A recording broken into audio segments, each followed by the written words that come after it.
You're listening to the ESO Network, your station for all things geek.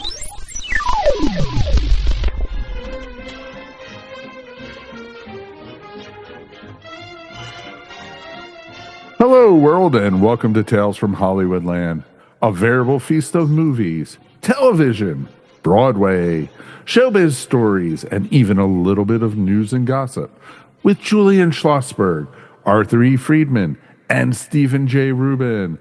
Today, we're talking to film historian and actor Steve Stoliar. And now, here's Steve. Hi, Steve. It's good to hear your voice again, and also to see you, at least on my phone. Likewise. And, you know, you're such a comedy person. You've written comedy. You've preserved comedy. You spent a great deal of time with perhaps one of the greatest comedians of all time, Mr. Groucho Marx.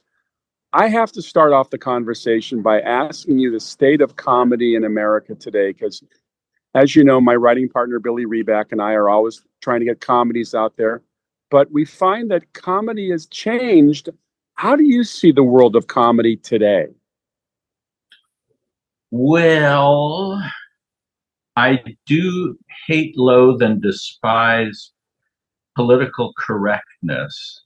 And so I think I'm with Seinfeld in terms of how difficult it is to get away with a lot of things that would not have been troublesome in earlier years now result in the sharp intake of breath because you have hit one of the invisible electrical barriers to expressing yourself. And so I think it's a lot more restrictive. I'm not saying that everyone needs to work blue, as they used to say, but there's so many things now. I mean, you think about how much ethnic humor there was in all the classic films and radio shows and TV shows. People don't even seem to have a tolerance for observing blackface in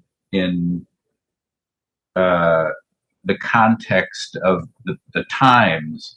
They're just so reflexively ready to say, this must not be viewed or our eyes will explode. It must be. Yes, sir, we have a question in the back. Yes, Steve, I do have a question.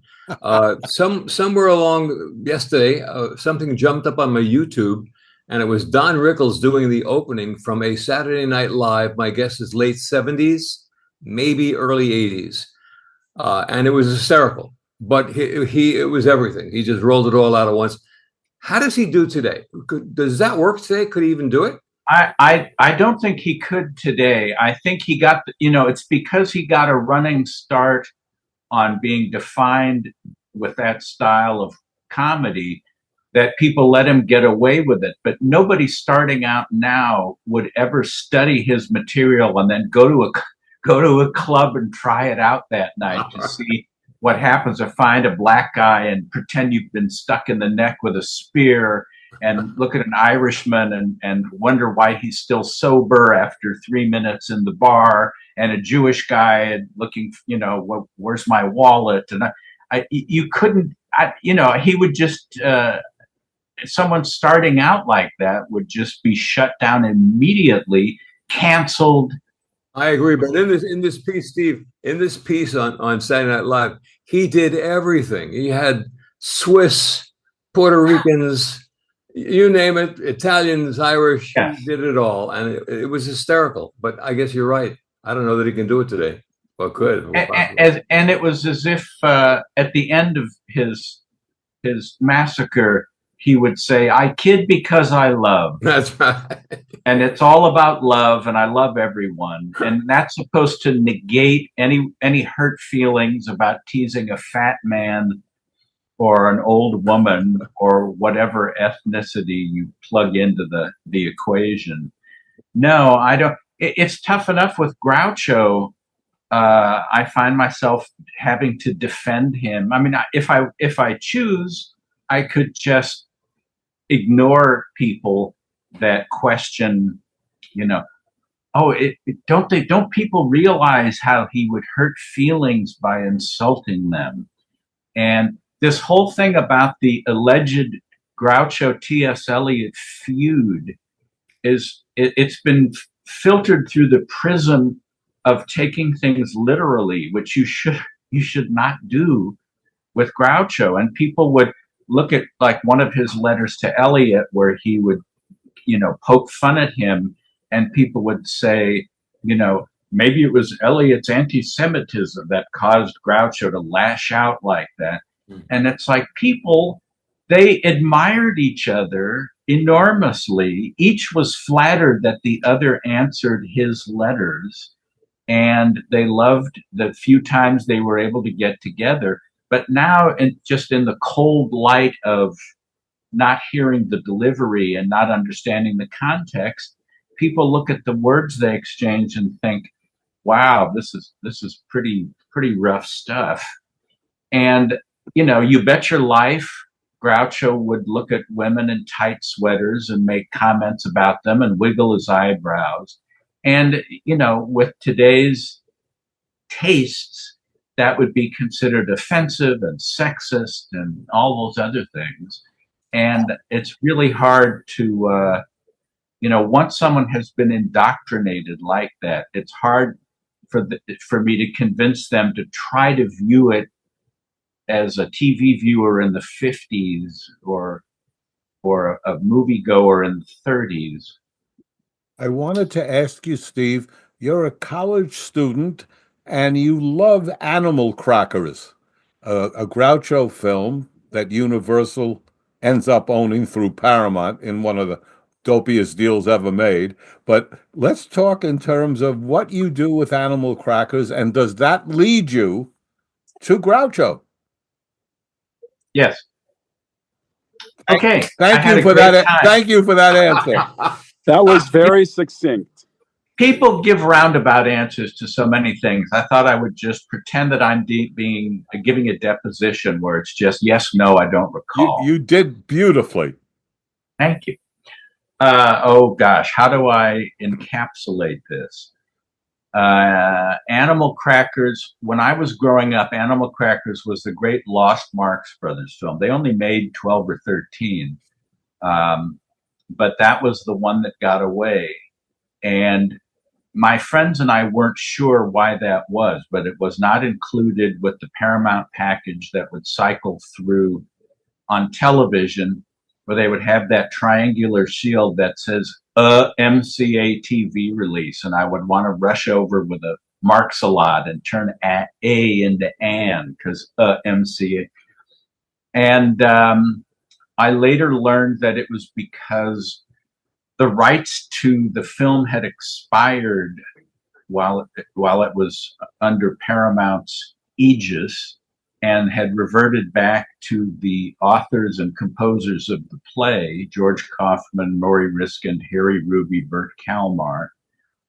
And it was essentially a clerical error that it wasn't renewed, but nobody at Paramount felt like it was worth untangling the legal morass. And then when the old Paramount films were sold to MCA in the late 50s, Animal Crackers was among them, but they didn't have the right to re-release it or put it into syndication unless they wanted to spend the money to clear the rights. And again, they thought it's an old Paramount Marx Brothers movie, 1930. What a creaky thing.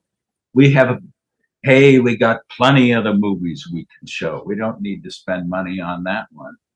And of course, me being a fanatic, Marx Brothers fanatic, and my friends having similar tastes, we all thought it would have been well worth Universal's while to spend the money to do that.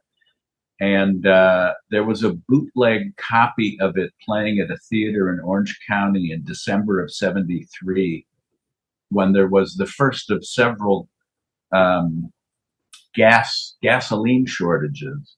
But all of my friends and I piled into a car and drove all the way to Orange County to watch this awful, bleary dupe of a dupe of a dupe of the great lost Marx Brothers film. And it was wonderful to finally see it. I mean, it was Groucho played Captain Spaulding, and his theme song came from it, and I Shot an Elephant in My Pajamas came from it. And in my naivete, I was thinking, I wonder if Groucho Marx knows this is playing in Anaheim. I wish I could tell him. And I knew from going through the Beverly Hills phone book that his number wasn't in there, but Harry Ruby's was. And I thought, maybe if I can contact Harry Ruby, he'll tell Groucho about it. And I called, and a nurse answered and took down my number. And if she hadn't answered and written it down, and I had actually talked to Harry Ruby, none of what happened would have happened. So I'm glad he couldn't get to the phone. I got a call from him, which at the time was the most exciting thing. It's like, oh my God, this guy's one of Groucho's oldest friends, and he co-wrote Duck Soup and Animal Crackers and all this. And he said, well, I'll be sure and tell Grouch. And I thought, oh my God, I called him and he's going to tell. And then on New Year's Day of '74, my phone rang, and it was Erin Fleming. And again, being a Groucho fanatic, I knew that she was this young woman who had come into Groucho's life a couple years earlier and was frequently photographed with him and interviewed with him. And they were both on the cover of an Esquire magazine. And I knew that I was like a step closer to the Golden Fleece. And she said, Harry Ruby told me that you saw Animal Crackers. How did they show it? How did they have the right to show it? It was against the law for them to show it. And she gave me the third degree. I was just trying to be helpful. And instead, it was like, you shouldn't have been seeing that. And we've been trying to get this thing going. It was a weird sort of being on the accelerator and the brake at the same time, because it was exciting being that close to the man, and yet I'm instantly put on the defensive. And then she talked about how she and Groucho had wanted to convince Universal. We went to see Sid Sheinberg, and he just refused. And And I said, by the way, while you're on the phone, there's something I've been wondering. Some of the books I have say Groucho was born in 1895, and some say 1890. Which is it? And she said, Groucho, when were you born? And I hear October 2nd, 1890. And she said, did you hear? And I said, yes, I heard. Oh my God, he's right there. So they were going to see Woody Allen's Sleeper, so she couldn't talk more, but we sort of connected and made a tentative plan. She was thinking of dragging me to Universal as Exhibit A of this kid that would drive all the way to Orange County during the gas shortage to view Animal Crackers. Therefore, MCA should re-release it. And this turned into a petition drive, and I formed the committee for the re-release of Animal Crackers at UCLA, where I was a history student. And we had a table on Bruin Walk, which was where all the activists were. So there were tables for like gay rights and ending the Vietnam War and legalizing marijuana. And then there we were with clipboards trying to get an old Marx Brothers movie off. Groucho, Aaron arranged for Groucho to come to UCLA. And I said, Groucho, I am very happy to be meeting you after all this time. And he said, well, you should be. And Aaron said, this is Steve Stoliar. He's the one trying to get Animal Crackers released. And Groucho said, well, did you get it? And I said, not yet, but we're all working on it. And he said, well, you better or I'll fire you. Well, you do a good Groucho, Steve. A good Groucho. He is a spot-on Groucho. That's great, yeah. He said, you better or I'll fire you. And I said, I didn't realize I was working for you. How much are you paying me? And he said, a little less than nothing. And I thought, I can't believe we're repartee with this guy who all I ever wanted to do was shake his hand and thank him for all the laughs. And I used to, I've described the job that I eventually got as a dream come true. And it was literally, in the literal sense of literally, a dream come true, because I used to have vivid dreams of meeting him. And as they would start to dissolve and I would wake up, I would think, no, not again. It was so tangible. I was sure I was meeting him. So to actually meet him, and there we were, surrounded by hundreds of kids in T-shirts and jeans and tennis shoes, and the press, both written and for television. And we're sitting side by side talking about our campaign, and Groucho is fending questions. And I had seen him a couple years earlier doing his one-man show at the Dorothy Chandler Pavilion, and I was shocked at how old and frail he'd gotten. And I was resentful of the press for having perpetuated the idea that good old Groucho at 82, just as sharp as ever. And then this old man shuffled out and was reading off 3x5 cards. And I thought, oh, he's not there anymore. But what I realized, people said, were you disillusioned when you met him? I said, no, I was re-illusioned, because I had written him off after the one-man show. But getting to talk to him one-on-one, and then later at his house, I realized how much was still there. One of the reporters said, Mr. Marx, what is the purpose of your appearance here today? And he said, I expect to get lunch. And she said, no, but I mean, besides that, well, I may get dinner. And then someone else said, what do you think of all of the attention that the younger generation is paying to the Marx Brothers? And Groucho said, well, I'm flattered. Last Halloween, 3 kids came to my door dressed as Groucho, Hoppo, and Chico. And I said, what did you give them? And he said, I sent for the police. And sure enough, Universal relented, and they struck Prince. They cleared the rights, and they decided they would show it in 2 theaters, one in Westwood and one in New York. And then they really didn't want to be bothered with this anymore, because we had basically held them up to public ridicule. But here's this poor old man that wants to see him and his brothers again. And it ended up breaking the house record at the UA Westwood that had been set by the French Connection several years earlier. So it was very gratifying. I trust that TCM has a nice digitized print of it, don't they? They do, yes. I mean, we take for granted now that things are all cleaned up and restored. But I'll tell you what bothers me about the restoration. Animal Crackers was filmed at Paramount's Astoria studio in New York.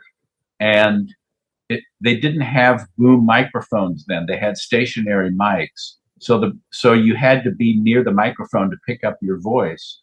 And I used to love showing it to people because when Zeppo appears, he runs down the steps and starts his patter song of saying, I represent the captain who insists on my informing you of these conditions under which he comes here. The women must be.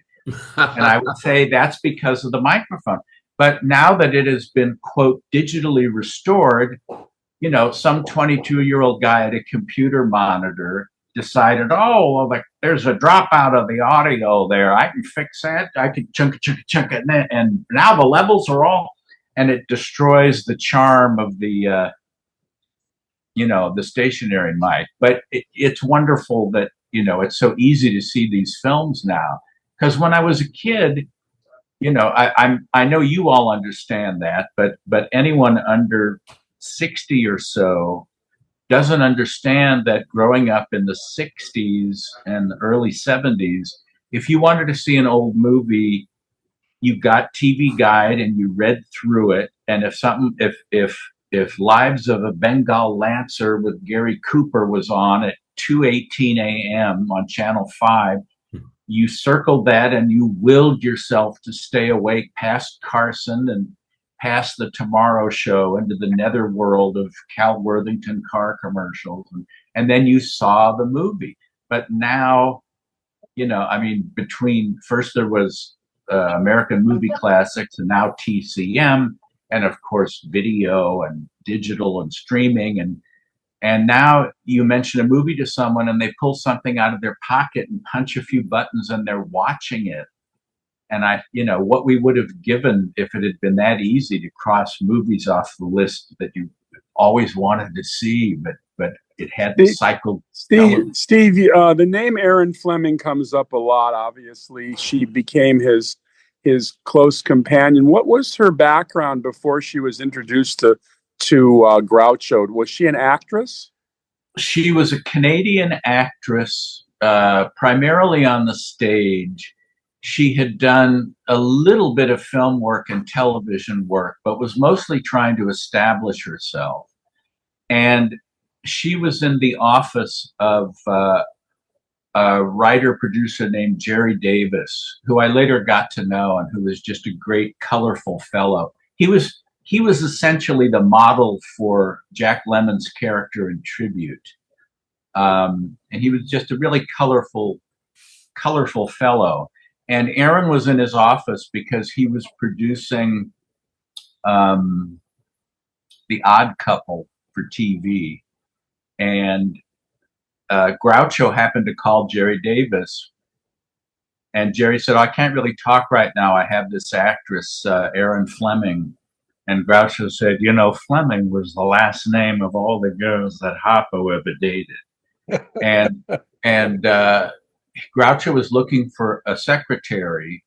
And so Jerry put them in touch.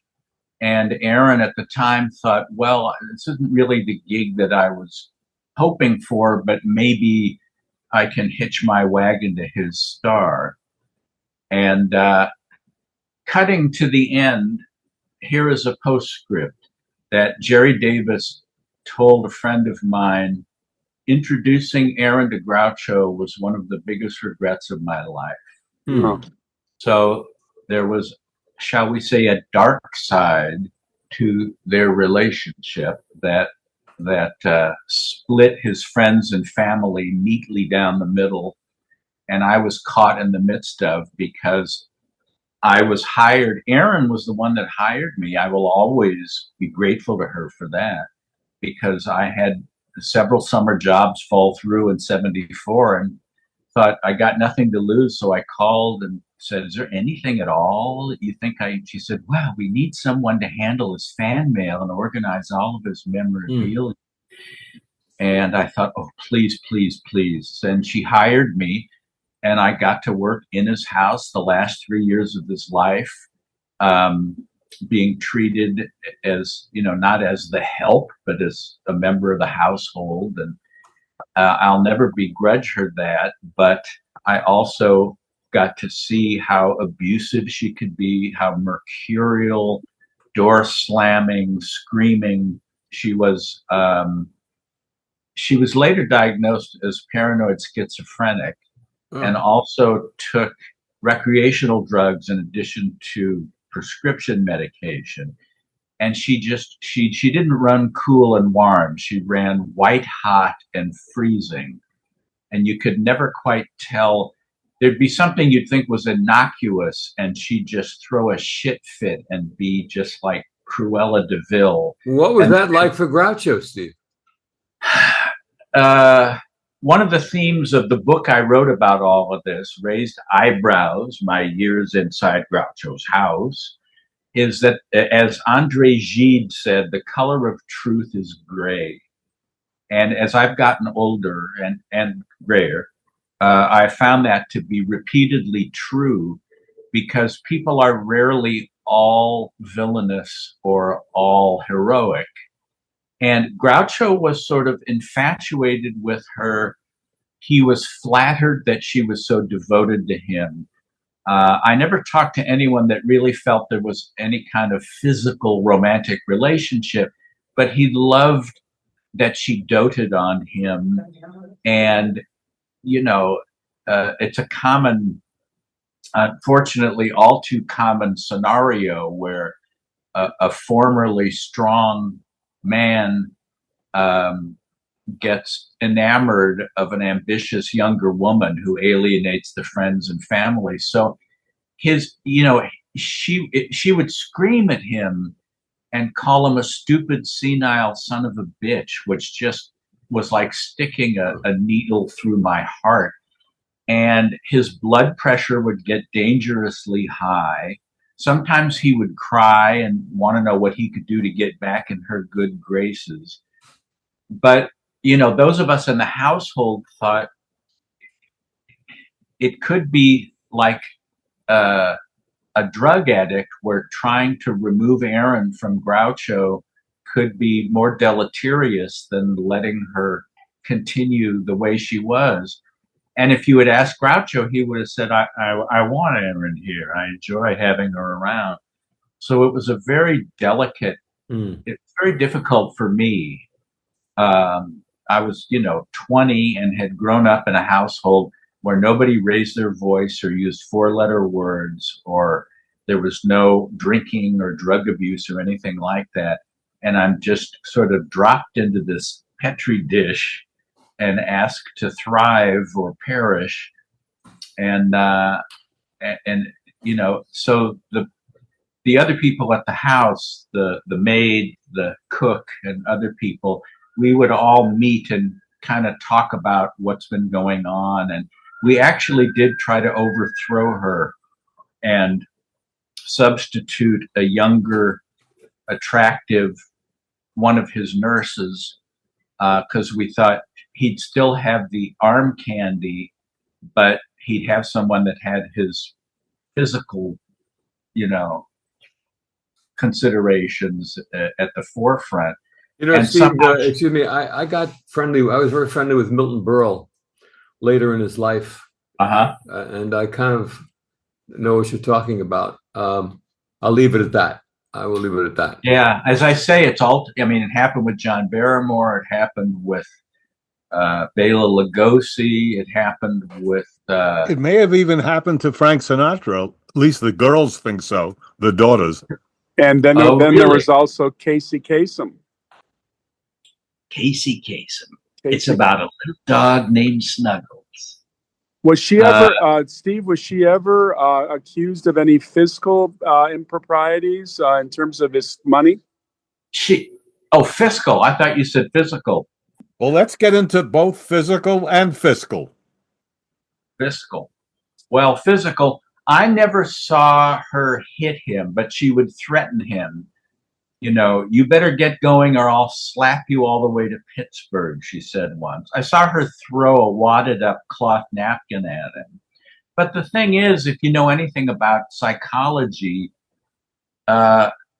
emotional and mental abuse can be just as bad, if not worse, than physical. We grew up with the sticks and stones may break your bones, but names will never harm you. Not true. They will. They will harm you deeply. They will send you into years of therapy to get away from those names that harmed you.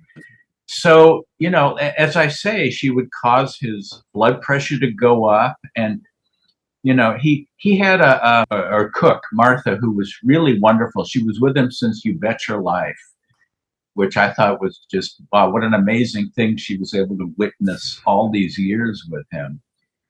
And she said, basically, Mr. Marx is very lucky to have someone like that in his life, and very unlucky that it's Miss Fleming. And I thought that was just such a wise assessment. And it's Steve, true. do the Marx Brothers own their own movies? No.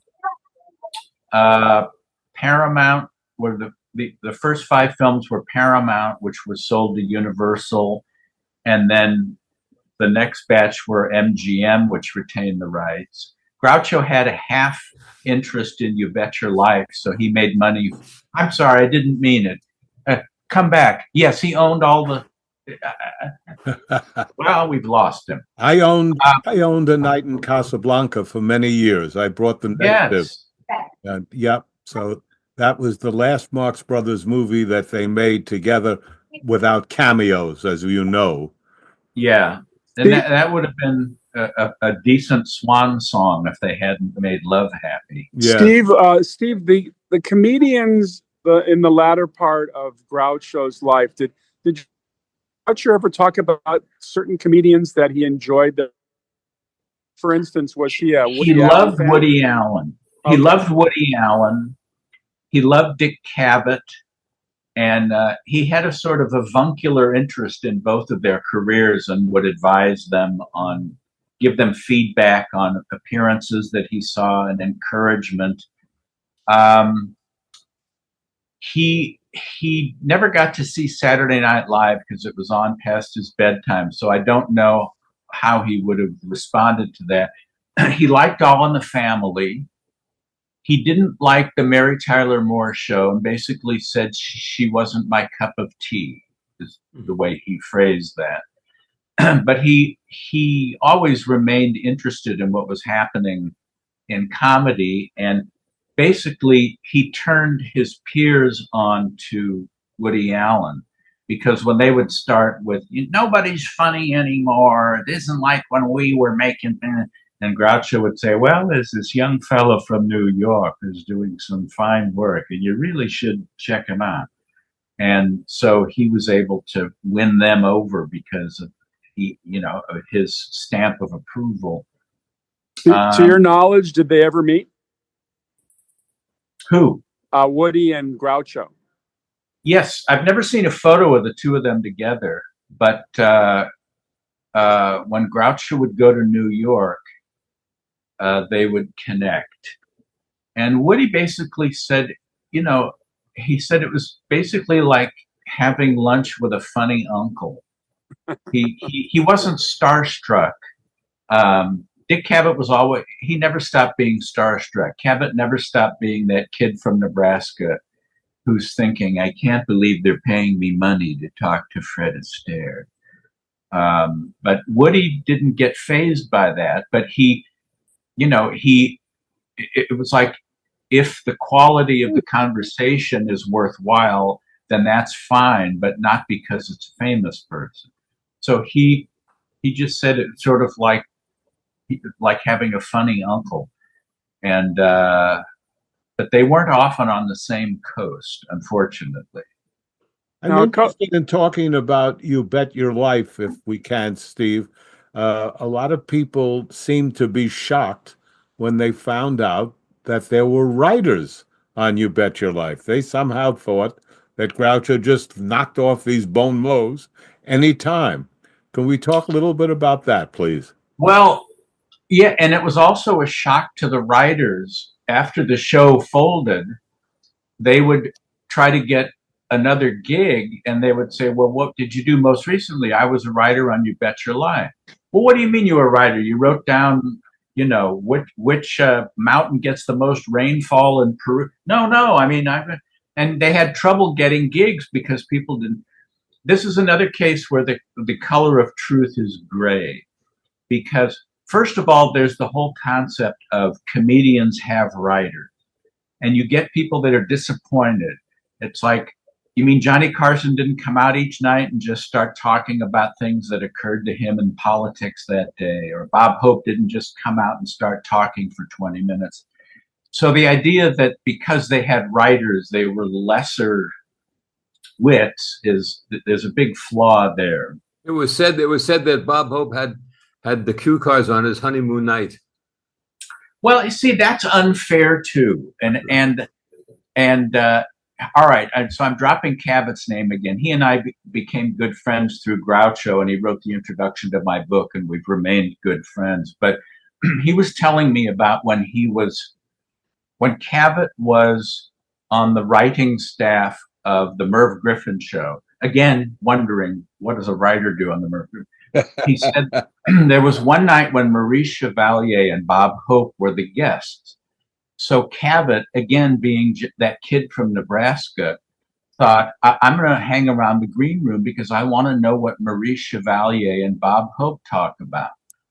So he went in, and Hope said, hey, Maurice, you look terrific, man. What's your secret? And Chevalier said, "Well, I'll tell you, Bob, I don't drink and I don't fook." And Hope said, "Really? Do you sook?" And to me, that was proof that he was in fact witty on his own without any preparation. And of course, if you listen to his radio show or see the Paramount films, you realize that he was more than just that guy that we saw on the NBC specials talking about the NFL and Brooke Shields and dressing up silly. And, he really was a top flight comedian.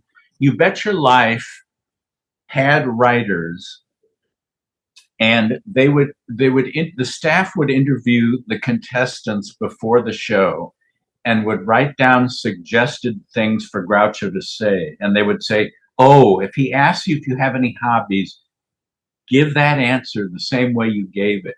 But there's no way that they could have enlisted these contestants to, quote, deliver specific lines off of what Groucho said, because they really weren't professionals. So Groucho often, what they did was they had an overhead projector that they would write down the suggested lines for Groucho, and he had the option of using them or not. And you could sort of tell it's a little bit more forced when it's one of the pre-written lines. But much of it was also stuff that occurred to him, because I knew from having lunch with him, even in his 80s and in a diminished capacity, that a conversation with him was still peppered with making fun of words and teasing back and forth and all that. And the director of the show, Bob Dwan, told me that they would film about 45 minutes to an hour and then edit it down to a half hour with commercials. And once they edited it down, he said there was a very large percentage that ended up being Groucho's ad libs. But he had to have, the freedom to not be on the spot, to be constantly funny for a half hour, regardless of what the contestants said. And as we've seen from other comedians over the years, Cosby and Hackett and Leno, it's harder than it looks to just converse with people and then play the game. So the idea that, quote, Groucho had writers doesn't mean that anyone sitting in that chair could have done what he did. But it's disingenuous to say that he made up all that stuff as he went along. So, Steve, it's some in between. Yes, sir. Steve, a couple of years ago when we did our interview, the filmed adaptation of your book, Raising Eyebrows, was majorly on the burner. Jeffrey Rush was cast as Groucho, and yet I've not heard anything lately. Is the project still on the burner? It's still on the burner. The challenge is getting an independent film financed after the big COVID shutdown and after the strikes, and now with, shall we say, a volatile financial situation nationally and internationally. So everyone who was connected with it is still connected with it. We have Oren Moverman co-wrote the script with me and is the director. And Jeffrey Rush, Jeffrey said that the upside of all the delays is that he'll require less makeup to be the old Groucho when we finally get around to it. And Sienna Miller wants to play Aaron Fleming, which is fine. And the whole thing it's been broken down into it's been budgeted into shooting days and pages of the script and all this. And it's ready to go, except for, that slight technicality of money to make it happen. So no one has lost interest, and no one has said, well, we gave it our best shot. And how big a budget are we talking about? It's about $6 million, which, you can't compare that to, that's something from the coffee Marvel on an universe. Avengers movie. Yes, well, especially with coffee rising weekly due to and the mango. Who has someone been cast to play you? There was someone that Oren had in mind that he had worked with before. But because this is dragged on, he has aged out of being able to play the young me. So they're currently, actually, even as we speak, he and the woman who owns the production company, Miranda Bailey, are conferring on other young actors who have the chops to play Steve, because Steve is a main character. It's basically a play with three people. It's elderly Groucho and ambitious Aaron and naive Steve dropped into this, like I said, this petri dish. Steve, have you ever considered it being a play first? Oh, here's a name drop for you. S.J. Perelman made the same recommendation to me. Well, not about the book, because the book didn't exist yet, but he appeared at Groucho's once on the way back from one of his famous around the world jaunts, and I was fortunate to be able to stay there during his visit. After dinner, he took out a cigarette and said, "Groucho, do you mind if I smoke?" And Groucho said, "I don't care if you're burning." And Perelman said, "That was good. Now let's try it for time." And I thought, gee, it's like being on the set of Monkey Business in 1931. And I went back to my office in the house, and Perelman had to take a leak. And on his way back from the bathroom, I collared him and showed him an early draft of Horse Feathers. And I asked if he'd seen it lately, and he hadn't. And we got to talking, and I told him about how I loved the Algonquin Round Table, especially Robert Benchley, and he was a friend of Benchley's, and I thought, I'm engaging him. He's this curmudgeon that, and I'm in tennis shoes and t-shirt and jeans, because Aaron said, "Oh, Sid won't mind how you're dressed." And he comes in a three-piece suit with a woman with a full-length mink and diamonds, and Andrew Duggan in a three-piece suit and his wife, and I'm saying, you can't believe how excited I am to meet you. And he asked me about my interests, and I said I'd like to write for television, because to me that seemed the shortest route to actually getting some money, as opposed to writing a spec movie or something.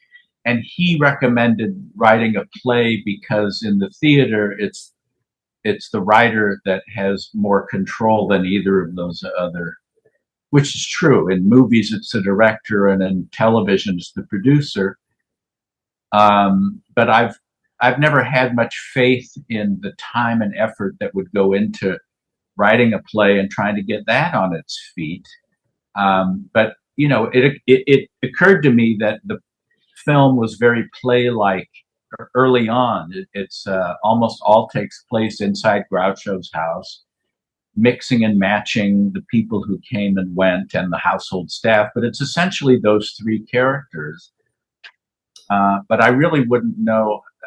I don't know that spending the time on adapting it into play and then trying to find some place to put it on or have a reading or something would be any quicker route than the wiser, more experienced minds than mine who are currently working on trying to find people to back it financially. I think a great young Steve Stoliar would have been the fellow who played in My Favorite Year. Mark Lynn Baker? Yes, yeah. Mark Lynn Baker would have been great. Yeah. I think that was. He would have been fun. The thing is, people suggest young people, and I'm always saying, you don't understand. He's 43 now. You don't understand. No, I understand that, of course. Yeah, because I was 9. They have to be able to play collegiate, 19 or 20, and the people. I was thinking a young Matthew Broderick, and the guy who was in Licorice Pizza, who was the son of Philip Seymour Hoffman, seems like a viable choice. But again, I've got the director and the producer working on potential, and unfortunately, bankable gets into it. You get into people want to know, well, who's in it and what, and then they feed that into a machine that tells them how much money their last film made if you amortize it over I've got an idea for you, Steve, because she's now free of her work on the James Bond movies. Barbara Broccoli, who's probably sitting on a coin, did the Gloria Graham movie, and I know that did very well. But I think she's a respectful person of film history. I think somebody should approach her and see if she would at least take a look at the script, because I think she likes film history. She comes from film history, and it might be worth it. I will pass that on. I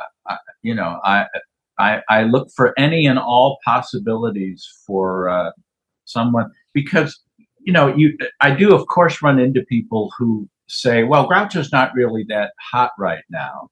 And then I think about Gods and Monsters.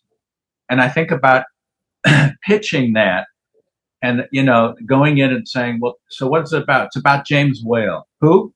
James Whale. He directed Frankenstein. Oh, so it takes place in the 30s? No, in the 50s. Oh, so what happened then? Was there like a murder or something? No, he was retired. And he has an interest in the pool boy. Okay, here's several $1 million. Go make that movie. So, or Ed Wood, Ed Wood was hardly, he was a laughed at commodity because his films were so bad, but they were so bad they were good. And Ed Wood ended up being a wonderful film, and Martin Landau got supporting actors. So Johnny Depp. Yeah, he was good. I would say that the idea that the movie about James Whale would have been made, I would have bet millions that it could never have happened. Never. Who cares? And yet it was a fine thing. It was so in this case, film. Yeah. There's some of Sunset Boulevard in my story. There's, except that the crazy aging person is split between Aaron and Groucho. He was the fading icon, but she was the mercurial character. My favorite year, there was that Orson and Me movie, or my week with Marilyn. Well, the fact that your budget is so low, the fact of the movies, the studios make movies now that, well, the latest I heard was this electric something on Netflix. It only cost $320 million. And so... carefully, when they make those movies, they cover their bets with outside financing in most cases. Well, I think Netflix can just finance those movies out of their monthly receipts. But it's, the thing is, it is true, though, that even on a low budget, like right now, even me going out and trying to raise money for comedies, try to raise $2 million, try to raise $1 million in this financial climate is challenging. But you've got a great brand there, especially for older listeners and older viewers. And I think that you're going to find that money, Steve, because this is a story that needs to be told. Steve, I want to mention something to you, please. And that is that my wife and I got hooked a couple of years ago on old reruns of Murder, She Wrote. And I noticed you wrote some of those. That thing was addictive. I did. I got to write a Murder, She Wrote. It ended up being the last TV appearance of Robert Sterling and Ann Jeffries, whom I loved as a kid watching Topper. And one of the writers for Topper was Stephen Sondheim, and I don't know what happened to him after the show was that was very cool to be able to write one of those and to put together the husband and wife team for their last TV appearance. But talk about a successful series. Yeah. My Lord.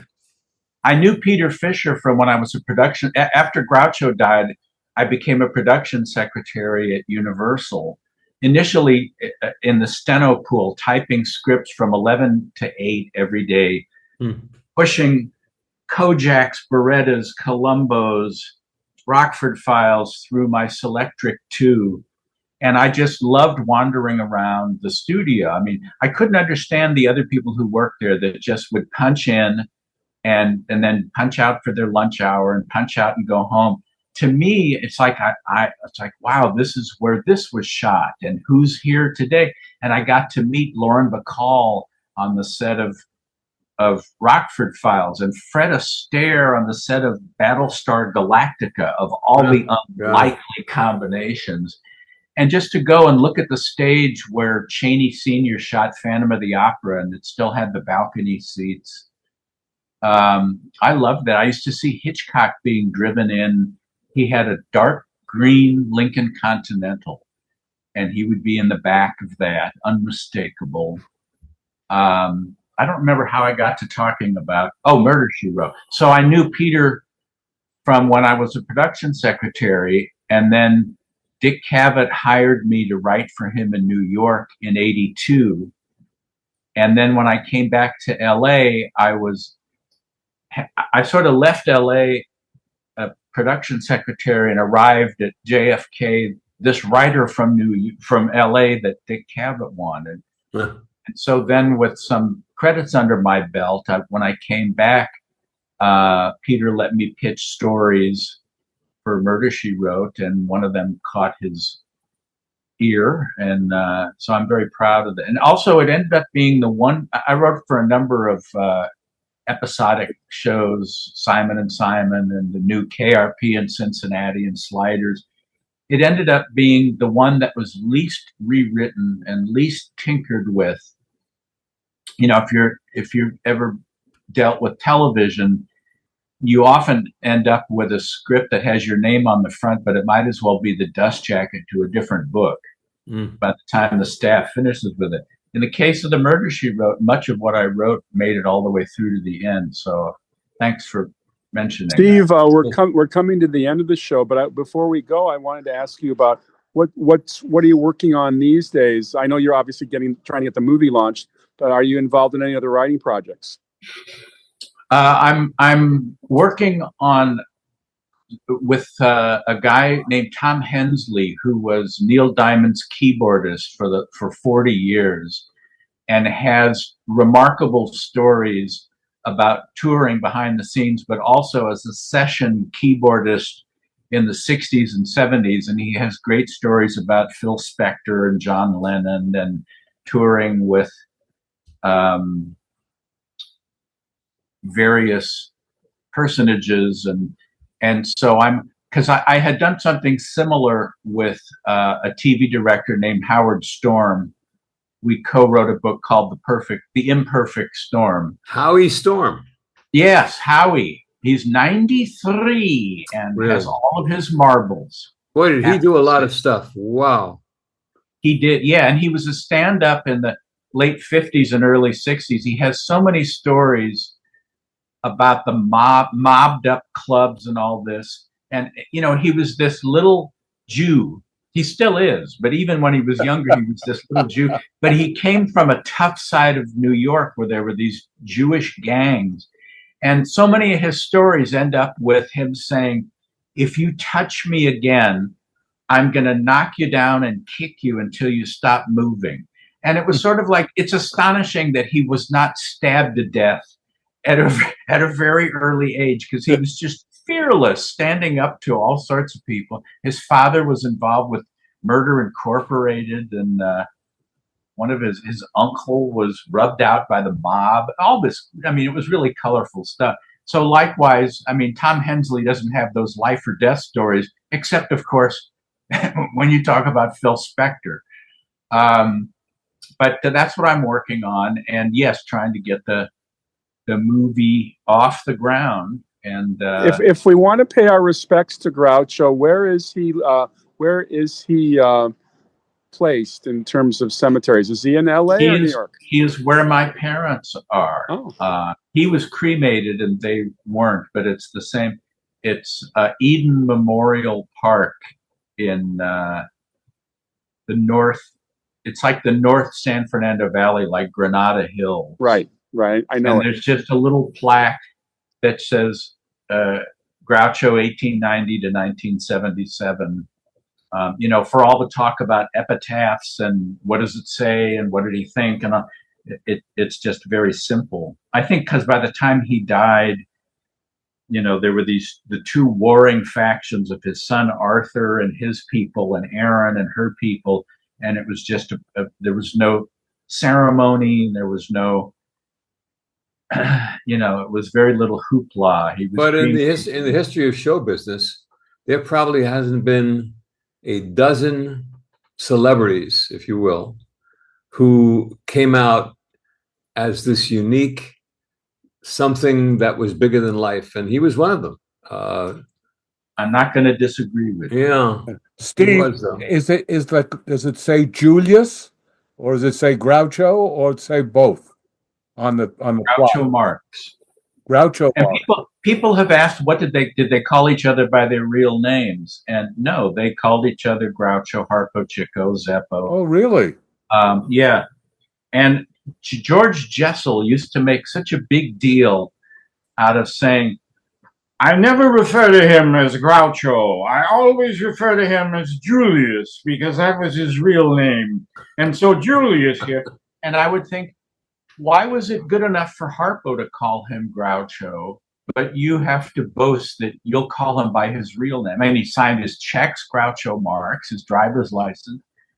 So I should also, in terms of shameless plugs, mention that Raised Eyebrows can be found in book form and Kindle and audiobook with me doing the voices, big surprise, on Amazon, or if someone would like a signed or personalized copy, they can go to my website, Steve Stoliar, STOLIAR.com, and I will be happy to sign it and send it in your general direction. And you also do a great Georgie Jessel. Oh, children stop me on the street. It's between George Jessel and Bennett Cerf. They asked me to do my. Are you currently appearing on Broadway in a musical involving a citrus fruit or small child? I do people that no one else does because there's no competition. Nobody else says I can do a better Ralph Bellamy than you, so I'll do Ralph. Oh, Ralph Bellamy. Good one. Man Against Crime. I don't think anybody's ever done Ralph Bellamy. I used to play what you'd call the gooseberry role, Sure. which is the fella who'd lose the girl to Cary Grant, for instance. Then I did Roosevelt, and that was quite a picture. Mm-hmm. Sunrise Again. at Campobello. Very good. I recognize that. It's great, Steve. But not Higher- Ray Milland. Can you do Ray Milland? I mean, that's, Oh, Mark, of course I'd call the police if I thought they'd believe. Why don't you let me play my little game with the circles? Why don't you go home, Mr. Burnham? Go home and write that story That's with great. that nice lady. Oh, now, don't you know that one is too many and 100 isn't enough? Ta-da! Outstanding. Great. Okay, well, I've left you with Ray Milland. Yes. Never before ever did that happen. That's great. Hey, Steve, I just- Steve, you're on. what was that flock of balloons that just went by? I think I need to turn the show over to our producer and our host, Mike Faber. Thank you, Okay. Steve. And thank you, Steve, for joining us tonight. It was a My pleasure. pleasure. You've reached the end of this episode of the Tales from Hollywoodland podcast. Always remember, we couldn't do this without you. We want to hear from you, so please write us anytime at talesfromhollywoodland@gmail.com. Remember, you could also find us wherever fine podcasts are found. And now you could even find us up on our YouTube channel. If you made it this far into this episode, why not subscribe and give us a thumbs up?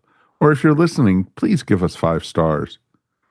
If you're into social media, please check us out over on Instagram and on Facebook. Before we get out of here, let's check with the guys on what's happening this week on their podcasts.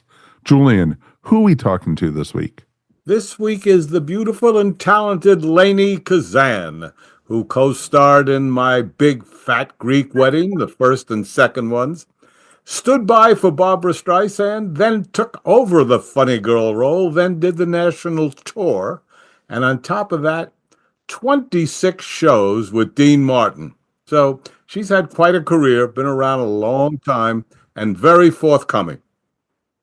Very much so. Steve, what's cooking over on Saturday night at the movies? We're celebrating the 60th anniversary of the great Rodgers and Hammerstein adaptation, directed by Robert Wise, The Sound of Music. I went back into my interview archives. I found the interview I did with Mr. Wise back in 1980. And that's our show this week. Next week, I'm actually going to feature Marcia Clark, the lead prosecutor in the O.J. Simpson case, talking about her book about the Barbara Graham case from the 1950s, which became the Academy Award-winning Susan Hayward film, I Want to Live. That is awesome. Arthur, what's coming up next week on our podcast? We are going to be doing doctor shows, TV shows, medical shows. And there's always been one on the air ever since TV began. So that's what our subject is. And I want to just add that you're doing Marcia Clark. Well, we did O.J. Simpson, and that's available out there. So just so everybody knows, the whole story is there on Tales from Hollywoodland. Yes, sir. It sure as half is. On behalf of Steve, Arthur, and Julian, thanks again for listening. This is your producer and announcer, Mike Faber. We will see you here next time on Tales from Hollywoodland. Your Hollywood adventure starts right here.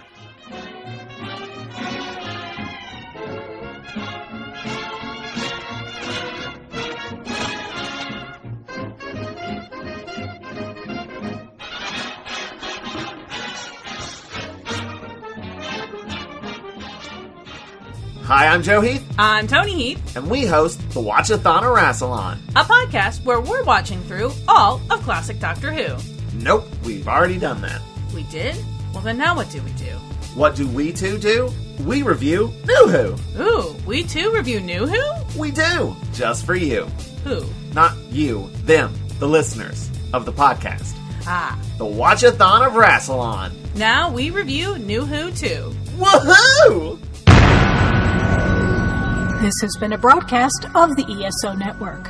Be part of the crew and help support our shows by donating to our ESO Patreon or by shopping at the TeePublic store, which can all be found at www.esonetwork.com. The ESO Network, your station for all things geek.